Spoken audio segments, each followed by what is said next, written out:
Hello and welcome to Collector RC. Okay, so we got a 24 video and basically kind of recorded, and then I'm just going to talk over right now. This is me putting in the new washers, which I think it's the Fast Eddy washer set technically for the 24 Jeep. But I took the washer from the Betty, the Power Wagon Betty, and put it in the Jeep because I like driving the Jeep. So this is just putting in the new one, and yeah. So a few things that we want to talk about with the 24 to where we're at now. The last one we did was the crawling video up in the mountains. We did have more footage of that, but unfortunately, we keep experimenting with different editing softwares for the computer.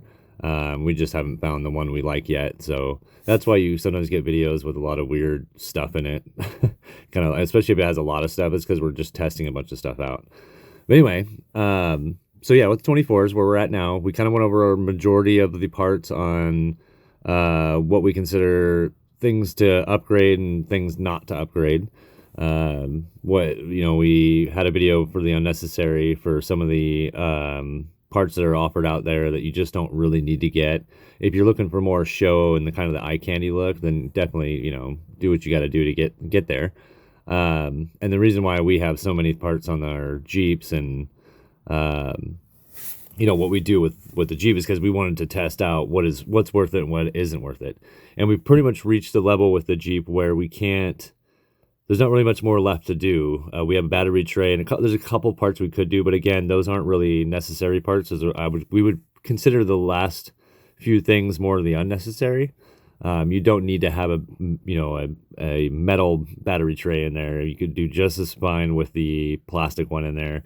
It's really not going to offer a whole lot for you. And even if it was weighted, it's not really where you want to put the weight anyway.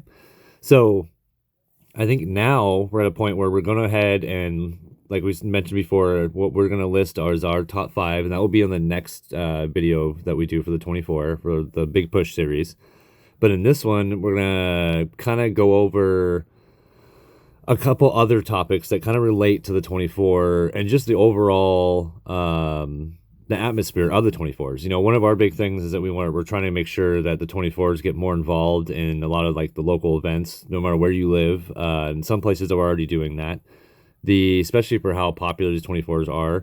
I mean, the more and more that the 24s keep coming out, the more popular they're going to continue to be. And they're a lot of fun because the fact that you can pack them up easily. They're small. The crawling abilities are amazing. It's no different than a 110. It's just that you're at a 124 scale level. So they are 100% worth it. So, it's really funny here. You can see that I'm trying to figure out how to get that on there, and I'm not realizing that I had it on backwards, but I'll figure it out. Anyway, so a couple other topics. When you're out there buying a 24 and you're going for your first one, or you're looking for other ones, you've probably looked at a lot of the 24 markets out there, and you can see sometimes they're a little overpriced. It's understandable with the Betty, not understandable when the Betty's out of the box and used. One of the things, the general overall kind of understanding of the RC community, or the RC world basically, is it doesn't matter how many parts and stuff you put into it. It really doesn't. That doesn't necessarily. Yes, it will increase your value, but you're increasing your value by half. So if you spend, you buy $100 part, that once you used it, it's out of the box and it's attached or installed. And that's now like a $50 part. Even if it's a rare part, okay, $75. No matter what, it loses its value. It does not retain. No RC retains its value, and it's unfortunate, but that's just the way that is. These aren't models as much as they're toys. They're hobby grade toys, but they are ultimately toys. So that's kind of something you got to understand with not so much as a seller, but as a buyer. When you're looking, you can find them still, some things new in the stores. They do tend to get more and more rare as time goes. But just know that the general idea in the RC community is that once it's out of the box, used at all, even if it's 1 time to 100 times, it immediately loses value.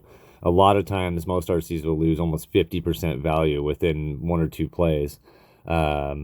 And there are certain things that can retain values. I'd say tires are one of the things that retain probably the most value. And a very well put body can retain quite a bit of value too, just because I mean, a lot of it comes down to shipping for the bodies. But anyway, so that's just kind of something to understand and know as you're looking for like more of the used 24s.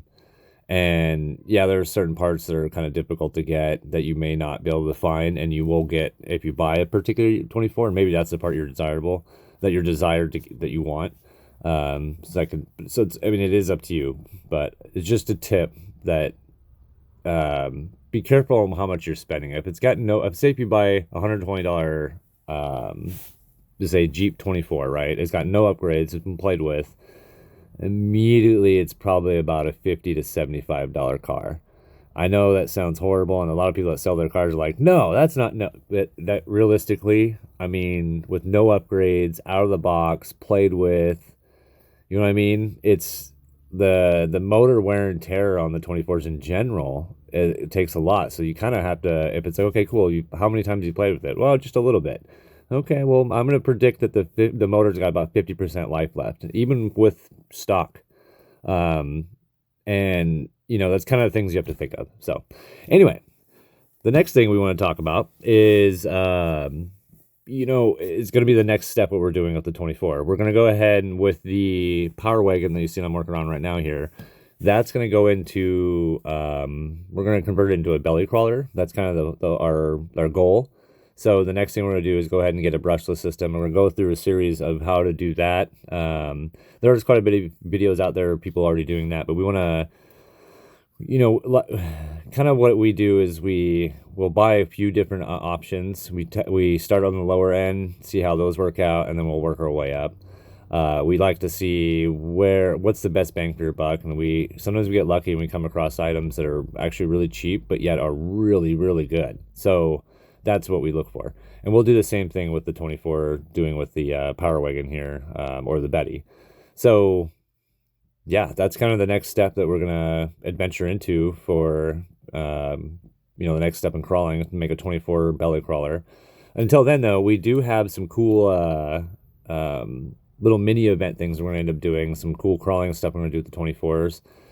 We are going to redo an old game that we played a long time ago when we first, I'd say about a year ago, in our 24 adventures. And that was the Mario Kart battle kind of a deal. It's not Mario Kart, so we don't, you know, it's not us, but yeah. All right. So that's what we're going to do next. And yeah, thanks for watching, and till next time. Bye.